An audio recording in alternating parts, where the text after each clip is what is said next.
May the light have more to on today's target for whoa, deja vu.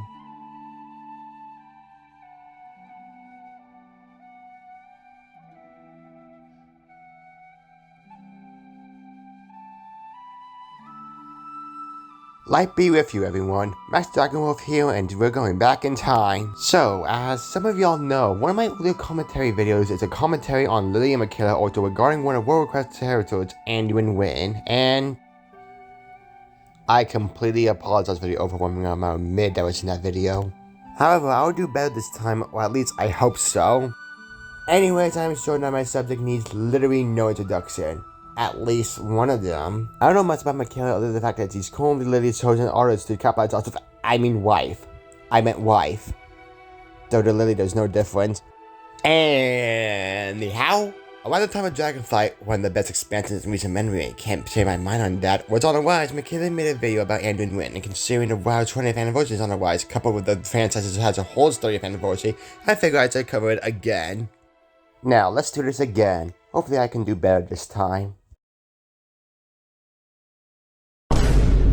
Warcraft is a proper fucking mess at this point. The last two expansions have been complete letdowns in terms of content. The character assassination and retcons are aplenty and frustrating, especially if your favorite characters are women, and unless we forget the very real problems going on with Activision Blizzard as we speak. It's been months since the lawsuit was launched, and the company still isn't meeting the demands of the female employees, both past and present. They're basically doing everything but meet those demands and are just doing lip service. And even more lawsuits have been popping up since then. And that's not to mention the fucking attempts at union busting. Now they're just hoping that unveiling the new expansion and the new mobile game is enough to make people just forget all that fuck shit going on with them. But their stocks sure ain't fucking forgetting. Of course, this is to be expected by a company that is run almost entirely by wealthy cishet white guys. It's not to be tolerated, but absolutely expected. Nearly everything the series puts out comes from the perspective of this demographic. And spoiler alert, they've seldom ever been a forward-thinking part of society. They've propagated and coalesced an environment of bigotry, misogyny, and a lot more troubling political factors, both in the game and amongst its player base. And it's only gotten more insidious as time went on and the story tried to become more clever. Case in point, Anduin Wrynn, current leader of the Alliance and Blizzard's white savior complex made manifest in an uwu soft boy package with a touch of artificial masculinity sprinkled throughout to make him palatable to even the most openly toxic parts of the player base. For the longest time, if you were to ask me what I thought of Anduin, I would have said, I don't. By the time I was reintroduced into Warcraft's story, I was too busy reading Sylvana fics to the point of obsession. Side note, if you want to read more fics that weren't covered in my Sylvana video, go read Heart of Ashes and Worth the Trouble. Trust me, they are both really good, you're not going to regret it. And to this day, I still get red flags when I hear this statement. Just wanting to let you know that. Now that Shadowlands has wrapped up its final act, and the story has thoroughly crammed the blonde bastard down our throats, especially where Sylvanas is concerned, I have thoughts about him, very few of which are very nice. He could have been a very welcome addition to the main cast of the Alliance, but the execution, like for so many characters as of late, is just remarkably unpleasant. The difference here, however, from characters like Jaina or Sylvanas, was that for them, the creators were taking them in directions they were not intended for, and pissed off the people who loved them. For Anduin, it's pretty clear in hindsight that this was, more or less, what his character was intended to be eventually. Anduin, as a character, was the result of Blizzard reading a conga line of ice-cold takes that Arthas was actually a good person before having Frostmourne forced upon him, and that he's just a victim of circumstance and should be absolved of all his wrongdoings, and they just said, hey, let's make a character that actually fits that mold, and out he came. I genuinely question if you read any takes or am I not looking, because Arthas was a victim. Yes, but that doesn't absolve him of his sins, and I doubt anyone's arguing against you on that. In fact, we can see the seeds of his villainy showing before Frostmourne happened. Glad you could make it, Uther. Watch your tone with me, boy. You may be the prince, but I'm still your superior as a paladin. As if I could forget. Listen, Uther, there's something about the plague you should know. Oh no, we're too late. These people have all been infected. They may look fine now, but it's just a matter of time before they turn into the undead. What? This entire city must be purged. How can you even consider that? There's got to be some other way. Damn it, Uther. As your future king, I order you to purge this city. You are not my king yet, boy. Nor would I obey that command even if you were. Then I must consider this an act of treason. Treason? Have you lost your mind, Arthas? Have I? Lord Uther, by my right of succession and the sovereignty of my crown, I hereby relieve you of your command and suspend your paladins from service. Arthas, you can't just... It's done. Those of you who have the will to save this land, follow me. The rest of you, get out of my sight. You've just crossed a terrible threshold, Arthas. Jaina? I'm sorry, Arthas. I can't watch you do this. That clip I played suggests a love for stubbornness from Arthas' end, going as far as to say his warrior powers he has yet to inherit against Ulfor when he protested. I don't know about the rest of you guys, but I'm pretty sure that's not a good thing. So upon reflection, this is more or less the expected course of his character. It's just that we now understand how bad of an idea this actually was. Like honestly, this direction for his character just flat out does not work and presents itself with some very troubling implications. Folks might forget this, but before he became the projectable male insert to toxic dude bro Sylvanas revenge porn, of which there were plenty of stand-ins prior, people really fucking hated Anduin. By the time of Mists of Pandaria, they thought he was a whiny brat who did nothing but espouse platitudes to anyone that would listen, and treated Garrosh Hellscream of all people with kid gloves.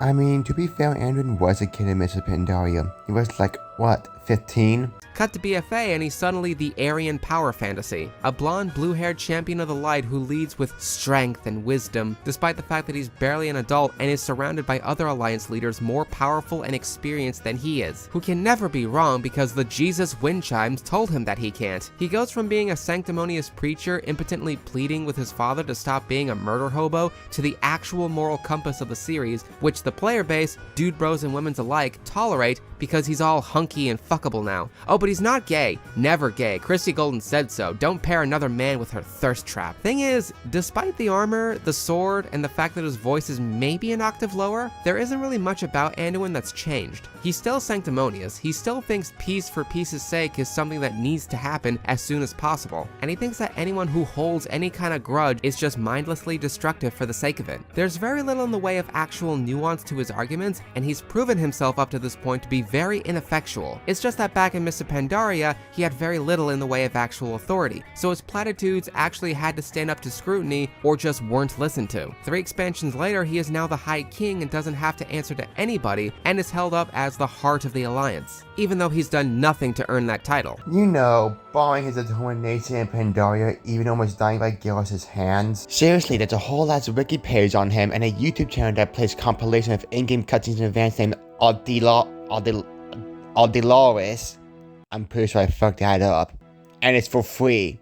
All you need to do is pay your internet bill. Despite being presented as a major player in the trailer for BFA, there's very little he actually does to progress the story, whereas Sylvanas' general absence in the faction war outside a few key events is treated like a mystery. There's no such questions being asked about what Anduin's doing during all of this, even in some of those aforementioned key events, because we know the answer to that question. What is he doing? Fuck all. I mean, he barely is an adult. He seriously does not have any bitches, at least not yet, nor else so. Maybe some of the veterans are pulling Anduin weights because of his lack of experience. He was hiking for like, what, a year at best at the time? And if the one thing Whisper taught him anything, is that he can't manage war efforts with literally everyone and everything desiring his attention. Also, the benefits Sylvanas has can also be applied to Anduin, and Anduin's lack of action can also be explained for Sylvanas's. Most of the work is done by more beloved legacy characters, and he's just kind of standing there being Golden's little fuck toy. Now, that wouldn't be so bad. In fact, if it was framed that way, the story about a young, ineffectual king having to be carried by his advisors could be interesting, but the story still presents him as this super important character, and Shadowlands only made it worse with increasingly insidious implications.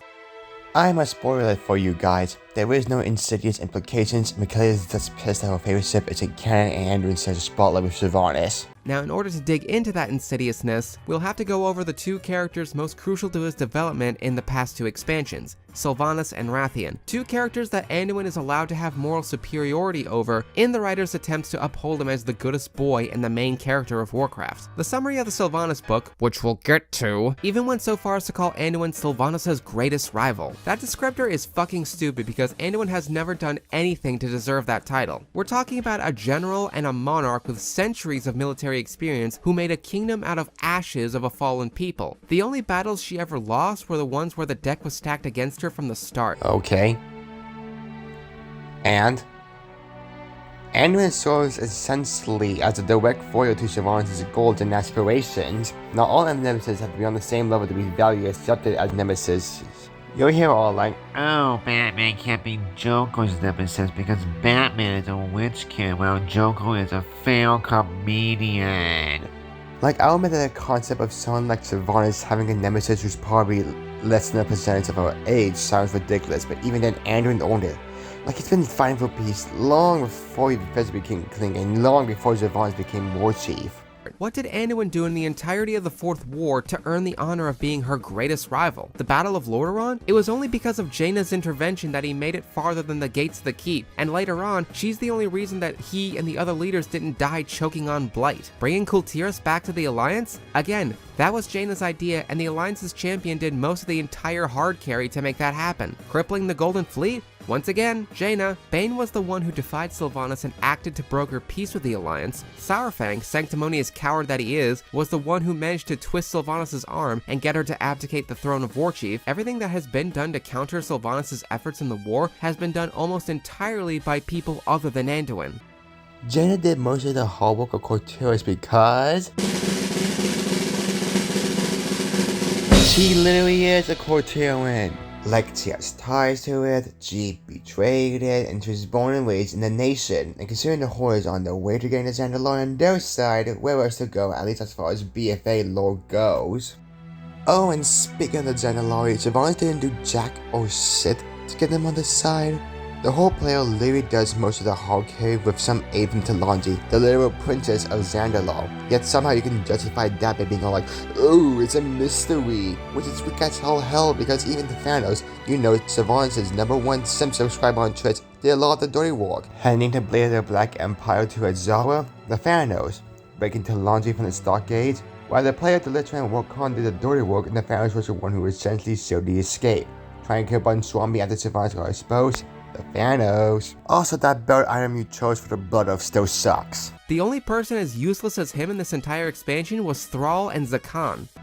Do not disrespect Zakan and Thrall like that, you traitorous heretic. While Thrall was taking care of his children and Zakan was rebelling, you were more than happy to carry out your Banshee dreams well. In fact, he didn't even have to prove himself to become High King. Fun fact, Varian was elected as leader of the Alliance by the others because he proved himself to them. Anduin wasn't elected, he was just given the title because the King of Stormwind is just the High King of the Alliance, I guess. To avoid repeating myself, I'm gonna steal a page from Reader and wrote this book and state a fact I know when I finally need to repeat. Tarifa Foxton is the first and to date the only human to have a Lockvar nod, an orca song dedicated to someone's honor. Jump to Shadowlands, and this problem has been made even more apparent as both NPCs and the player character are far more involved in the actual Shadowlands plot than Anduin, and are demonstrated to be far more competent than him to boot, but somehow he is treated as a key factor in the Jailer's plans and serves as the point of conflict in Sylvanas' character arc. I mean, never mind the fact that the player character has the favor of a Titan, allowing them the power to escape the previously inescapable Maw. Never mind the fact that Jaina is a fucking beast and has been ripping the Maw a new asshole since she got there, and is a far more suitable foil to Sylvanas for this particular story, as well as previous stories. No, I'm not getting shippy, that's just frost magic in my eyes. Never mind the fact that Tyrande is around during all this with the power of a literal goddess flowing through her veins and a serious axe to grind with Sylvanas. Never mind the fact that every Alliance and Horde leader he's worked alongside with has far more experience than him. Anduin is a human man who can do a glowy thing, so clearly he's the most important thing in all the cosmos. It's Tyrion, but worse. I mean, never mind the fact that Anduin is literally the only character who didn't make it out of the Maw. Never mind the fact that he literally stayed behind to stall time for the others and the jail found him interesting, quote unquote. And never mind the fact that regardless, Anduin still needs to be saved. What, did you expect everyone to just forget Anduin for whatever reason? Get out of here with that anticlimax body writing shit. Oh, never mind all the people you mentioned literally did everything in their power to stop the jailer. The players chose in their power a covenant and brought Anduin into the Shadowlands. Jaina and Val also helped despite the fact that they were used as familiar faces to guide the player as they're also technically dumb. And Tyrande, Homegirl literally confronted Sylvanas before vaping right back into the Maw. And with her, Loon, the Winter Queen, and the Swords of hiding the burning of Tezzito, they create a seed for a new world tree. Like, I get that Shadowlands is very shit expansion, but it doesn't mean you get gloss over all the nitty-gritty details for the sake of an argument. To say that this is frustrating would be an understatement. The fact that this clean-shaven golden one is given such narrative significance despite doing precious little to deserve it is only made more aggravating when he's surrounded by other far more interesting characters we could actually be focusing on. The only time I could tolerate his presence are the cinematics with Sylvanas because, well, it's fucking Sylvanas. But that comes with the caveat of Sylvanas having to play with the idiot ball by serving Mega Satan to give an excuse for Anduin to show her up in debates, in Blizzard's pitiful attempt to present him as her equal. Meanwhile, all the other more qualified characters are shunted off to the side doing fuck all in Orbus for an entire patch, or for one particular character, the entire expansion. It all culminates in Sylvanas' choice, where circumstance has her forcing Anduin to become a Death Knight, the outcome of which really grinds my gears. I can't even take solace in the joyful irony of the switcheroo where a man serves as a vehicle for a woman's character development, because despite serving as this vehicle, Anduin is treated with more narrative respect than Sylvanas. There's a cutscene after the Chains of Domination raid that gets into how Anduin is currently going through what Sylvanas did at the hands of Arthas. Yet rather than find a deeper understanding of Sylvanas and the trauma she endured, they only use this cutscene to fling more shit at Sylvanas. How dare she do this to Anduin?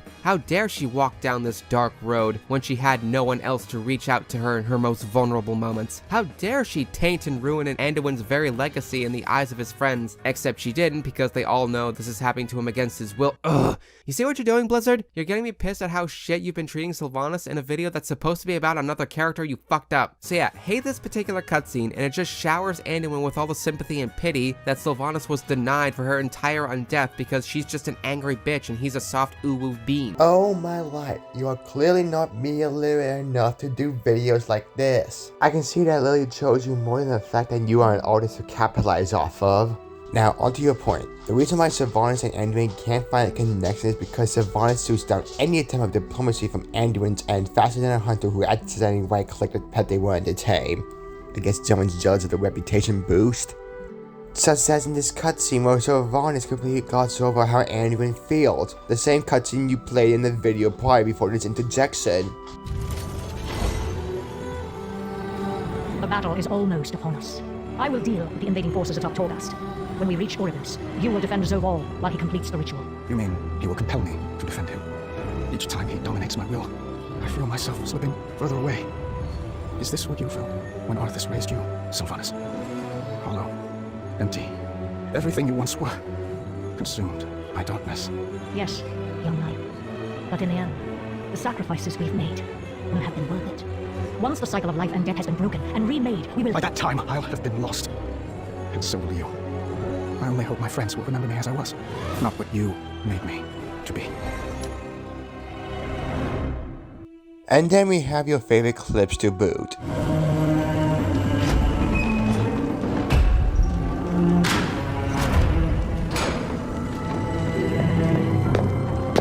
I do hope you've settled in. The accommodations are a bit sparse, I know. Where are the others? Are they safe? Safe? No. I wouldn't say any of them are safe. I am so tired of your games. As you wish. No more secrets, no more lies. You are a weapon we will use to achieve our ends. I will not become an instrument of death. So you favor life, is that it? That momentary flicker. Every cruel second spent delaying the inevitable in an endless war that you, like every Wrynn before you, will not survive. You know the truth. Nothing is fair. Not life, not death. So we're going to tear it all down. And what purpose would that serve?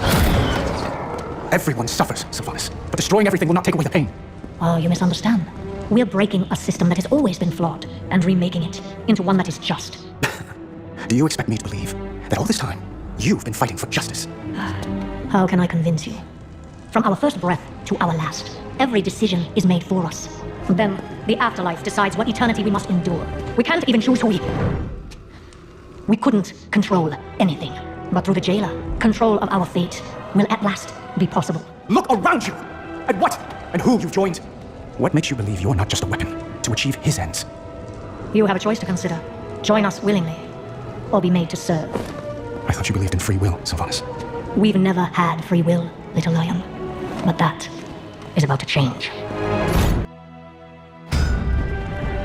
Sire Denathrius has been taken prisoner. What is our plan to recover him? Every soul has its purpose. Denathrius has fulfilled his.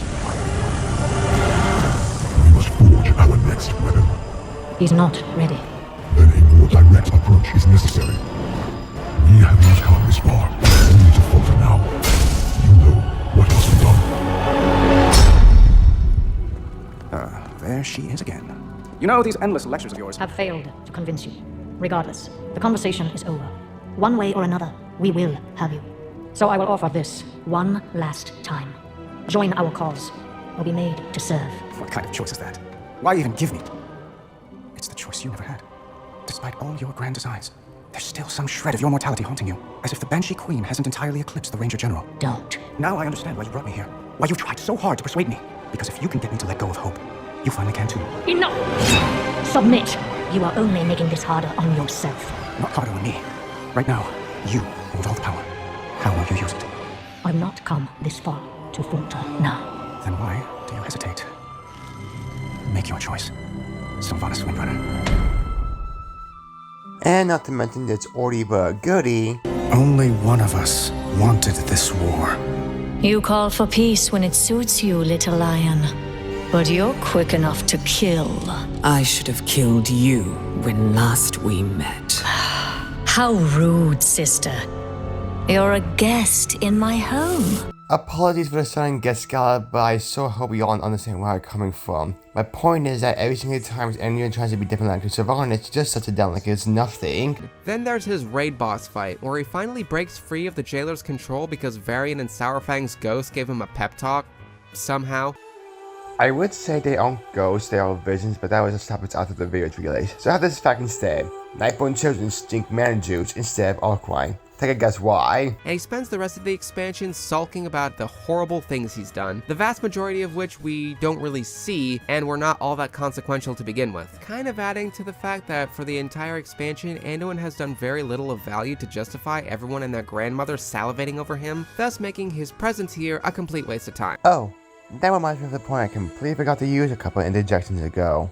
Of course, Anduin is gonna feel like his friends hate him. Even if we don't see it, we know he did some shit, and it's natural to think about how your friends will feel when you do shit.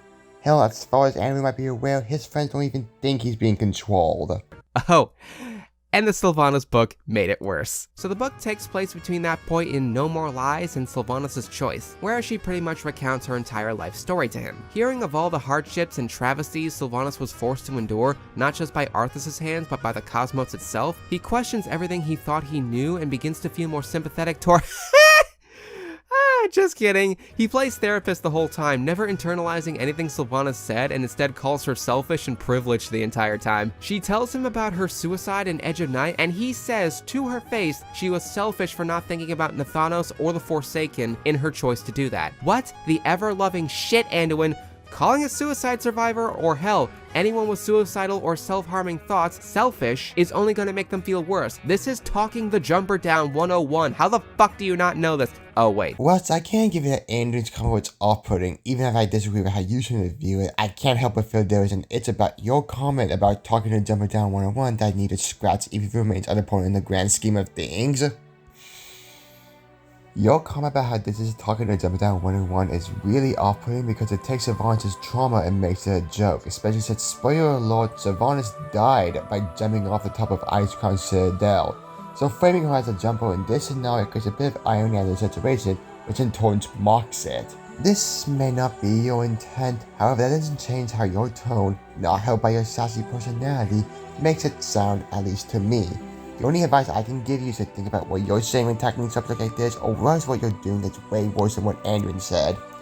I don't know, maybe it's just me. Like, Anduin just not caring about Sylvanas' woes after all she has done would be one thing, but because he's framed as the moral center of Warcraft, who is renowned for his empathy, his utter dismissal of her bearing her fragmented soul to him with just everything suffers, repeated by him ad nauseum, is just infuriating because Anduin saying that is just Blizzard saying that. It's the story telling you that Sylvanas is wrong through him. If instead of all that, he said something along the lines of, "You suffered greatly and unjustly, but that doesn't change the fact that Zoval has manipulated your pain into making you his willing servant," and variations of that, I would be far less heated about this. That would actually be good. As it is, Golden has just taken this book as an opportunity to show that Anduin is a better person than Sylvanas because, unlike her, he's not allowing himself to be defined by his trauma or whatever the fuck she said in that one interview. Like, I'm not exaggerating when I say that. Those words came out of her mouth. While I cannot legally confirm whether or not this is the case,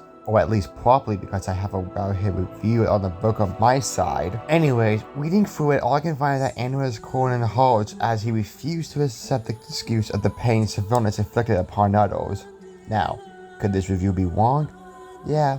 It is a review, and the writer admits to a bias towards Sylvanas, although that might be a joke. I mean, I'll admit, barring the fact that the jailer actually used tactics court juice on Sylvanas, nothing interesting came out of it. And the fact that Sylvanas told Anduin her story as a way of making him really convert is kinda iffy. The whole thing is giving, this. Metallic film is wrapped around the cookie tray, letting customers finally purchase a freshly made box of Numinos. What the fuck? For those not in the know-how, Rathian, Prince of the Dwindling Black Dragonflight, is dead set on avoiding the fate of his father Deathwing and restoring the name of his flight. His first major appearance was in Cataclysm and then in Mists of Pandaria alongside Anduin, essentially comparing and contrasting philosophies. Rathian believes that Anduin's stance on peace is just wide-eyed, naive idealism, and it makes sense that he believes that. He was largely profiled as untrustworthy by the other dragons in their former aspects purely because of who he is and who he's related to. As soon as he hatched, they profiled him like this. What uses has he for such sanctimony when the rest of the mortal races just turn up their noses at him on principle? He still wants to protect Azeroth from all that would do it harm, like Neltharion did before him, trying to match the grand design of cosmic forces through a design of his own. Sadly, being little more than a whelp at this point, he isn't exactly a chess master, and his two big plans to prepare Azeroth for the coming Legion attack falls through both times. And this was interesting because both his and Anduin's beliefs had enough ground to stand on despite their own shortcomings. For Anduin's almost laughably simplistic ideas about hope, there was an equal and opposite Rathian overestimating just how much he could control. It's foolish to think that you could solve every conflict with enough hope, but it's equally foolish to think that you could solve every problem all by yourself with enough planning. It lends itself to the idea that these two complement each other and could accomplish more working together rather than just butting heads. And then BFA fucks it up. By the time Anduin is High King and disguising himself as a commoner every now and again because he fetishizes the poor, don't worry about it. Fetishizing the poor is a rattle,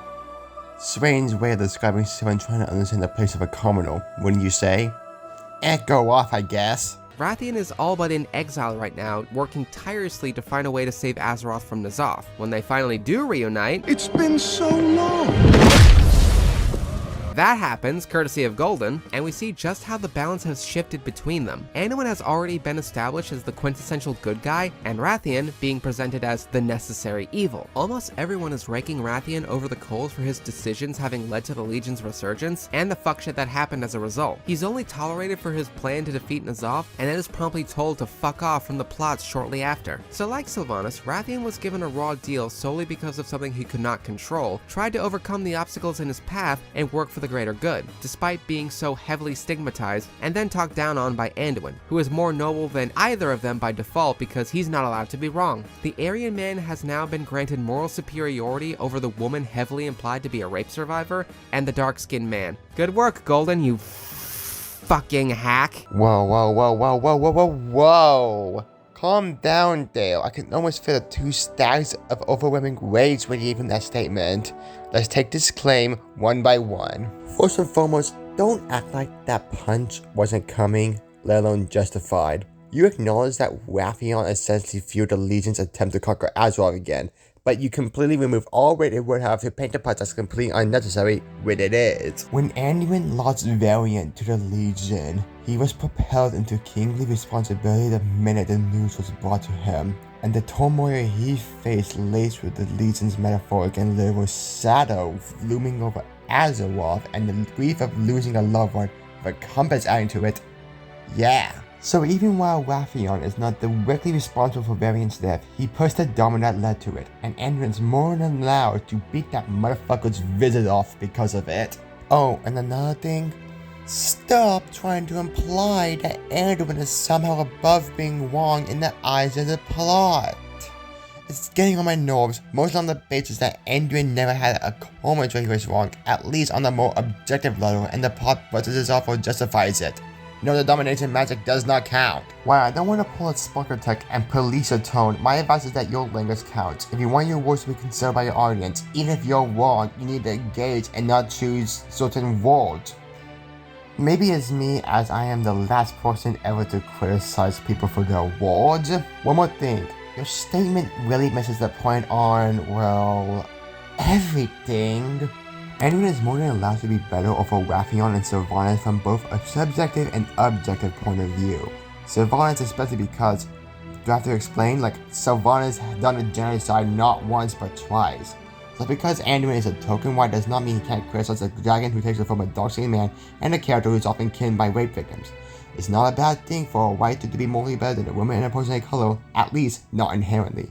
You're gonna need some proper proof to show bigotry using this because I can't sniff it for the life of me.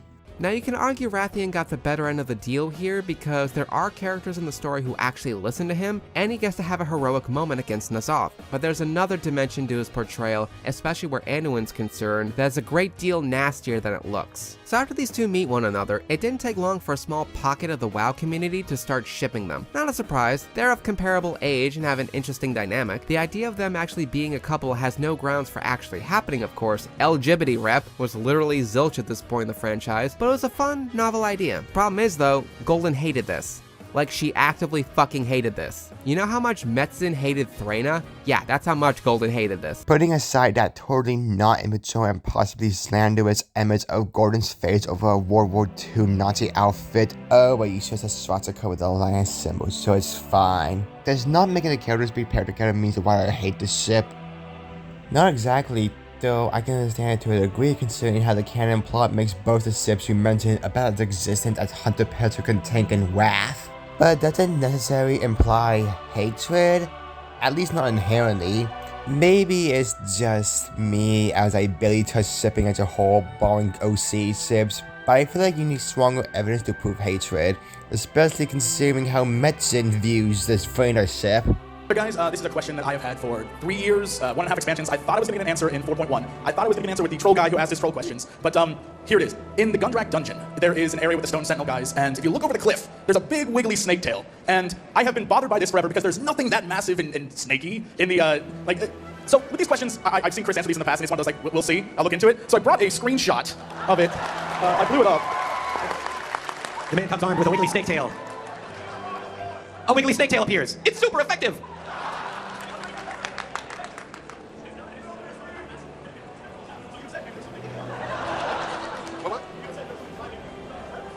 Dude just showed you a snake, man.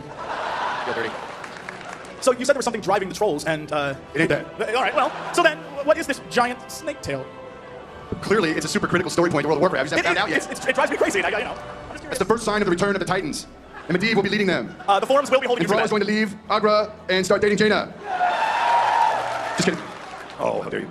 Like, all I'm saying is that just because two characters have good synergy with one another doesn't mean they should get in bed. Not just that, but she hated the idea of Anduin being gay because he was, in her words, a gentleman. So going forward, if there was a chance to demonstrate that these two had no future as a couple and that Anduin was straight, you could bet your ass they took it. Between the that and Golden's books routinely having scenes of Anduin eyeing women, and now this shit with Sylvanas, they do not want you thinking for the slightest of seconds that Anduin could be interested in men. Like, think about this for a second. Right before the upcoming expansion that has been advertised to heavily feature Rathian finding the Dragon Isles to seek his father's legacy and the future of his people, Anduin and Sylvanas are now in the Maw together. They would literally keep Anduin in hell with a woman, then allow Rathian to go anywhere near him.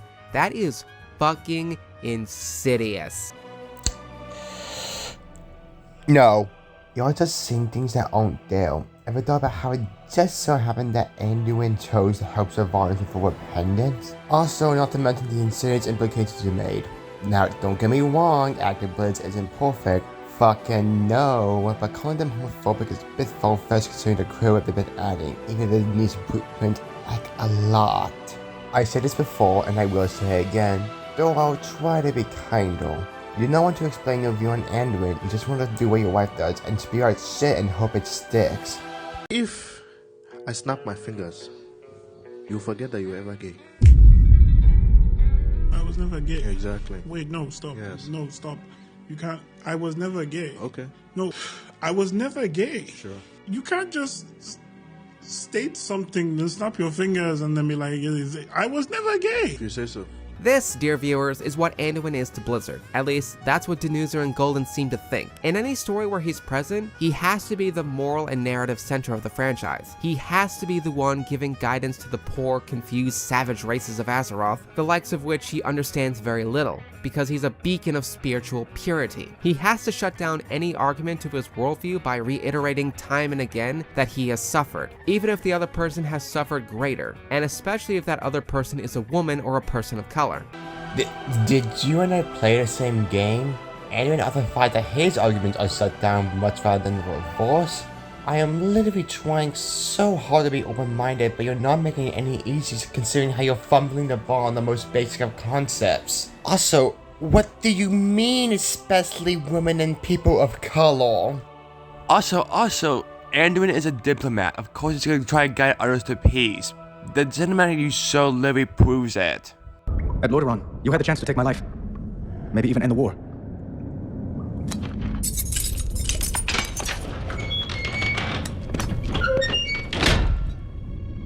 Why didn't you kill me? Good to know. I spared you because I believed you had honor. Was I wrong? Do you want more innocents to suffer? The Horde... I have done everything for the Horde! Play for it, kill for it, and Sylvanas is destroying it. She will destroy everything. What I want is my Horde back.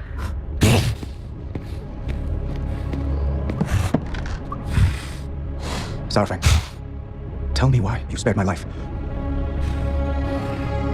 I hoped you would stop her. I can't. Not alone.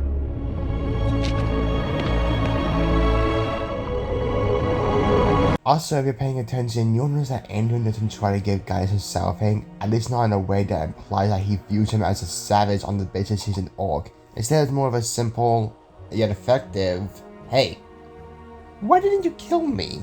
I could be seeing this from another angle, but I'm generally having a hard time trying to understand where you're coming from. Also, keep Mikaela's statement in mind, it will be relevant in just a moment. The white savior fantasy made manifest, a version of Steven that is even more on the nose. Their importance hyperinflated, their actual contributions very scarce, and their worth outweighed by those around them. And also very racist. So now we're bringing Steven Universe of all things into this, huh?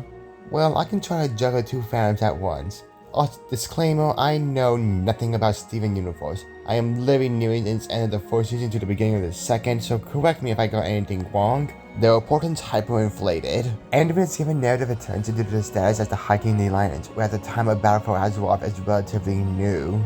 And Steven is literally the main character of the show and the center point for being Rose Quartz's child, who has potential ahead of him in his intergalactic conquest. Their actual contributions very scarce. Anduin literally pushed the Forge's domino to exposing Onyxia, told on Moira when she tried taking over Ironforge during the prelude to the Cataclysm, exposed a traitor for working for the Triad's hammer with Stormwind, stood against Geralt when he sought to use the Divine Bell for the Shaw even when it almost cost him his own life, and that he revived Jaina with Chi-Chi's help. Not to mention High King during the Fourth War, he stood against Sylvanas and foiled her plans, even if he isn't the one who directly did so. Ever wonder how Bane survived to literally sit through an entire expansion?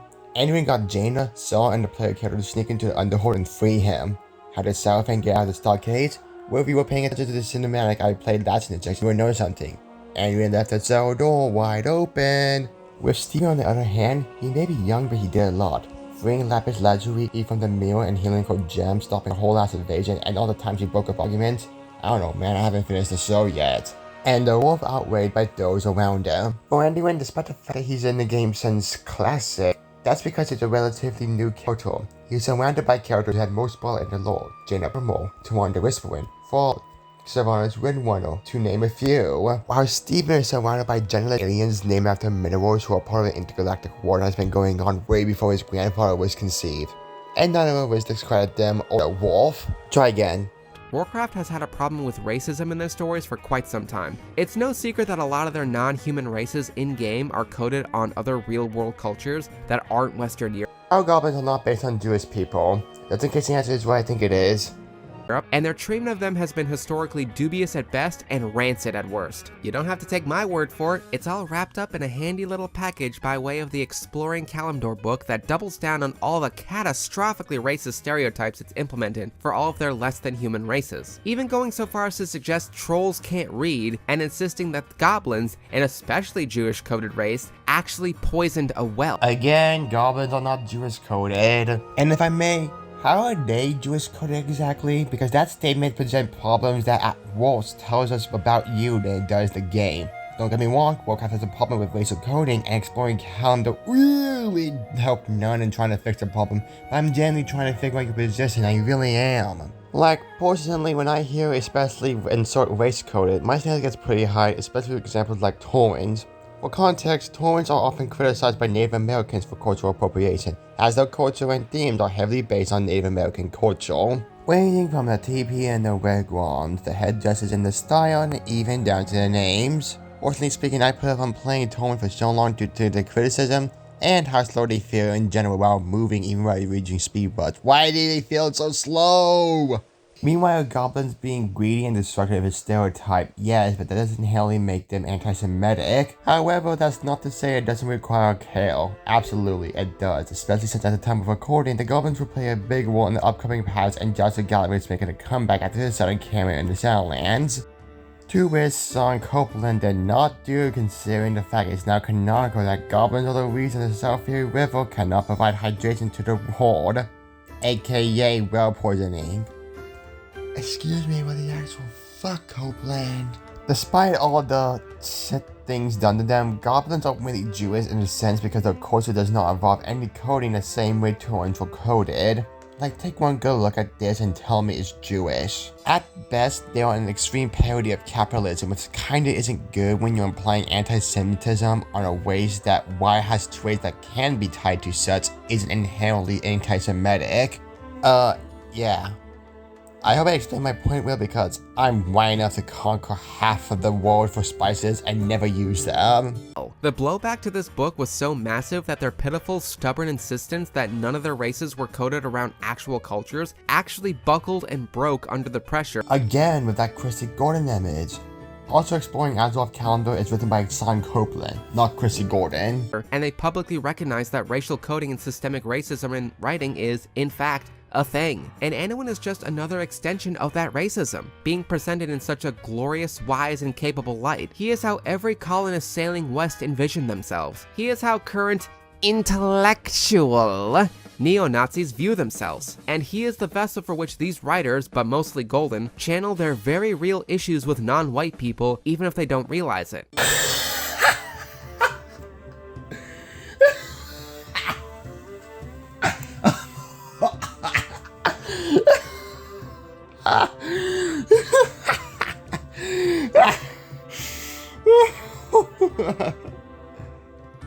You serious? So, you mean to tell me that a character who has consistently advocated for peace is a vector for those who are bigoted, even the literal neo-Nazis, who, mind you, believe the white race is inherently better than every other race and advocates for their supremacy? I can't decide if this is one of those cases of a bigot caring for a progressive character who falls in the definition of woke, or if you're trying to drag Anduin through the mud to prove a point.